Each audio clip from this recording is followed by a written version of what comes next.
Buonasera e ben ritrovati con una nuova edizione del TG Flash di New Sicilia. In apertura i membri del Consiglio Superiore della Magistratura hanno avanzato la richiesta di un intervento a difesa dei giudici delle sezioni unite della Corte di Cassazione. La decisione riguarda il caso Diciotti, ossia il mancato sbarco di migranti deciso da Matteo Salvini nel 2018, che ha suscitato dure critiche da parte della maggioranza di governo.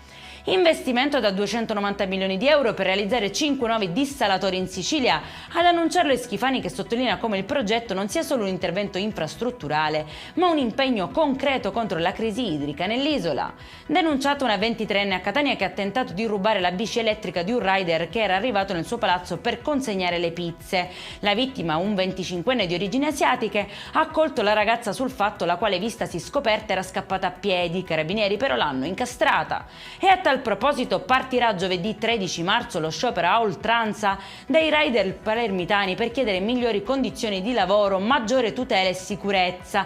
La protesta è stata indetta all'assemblea organizzativa con i lavoratori delle piattaforme digitali di food delivery, che si è svolta in via Amerigo Amari.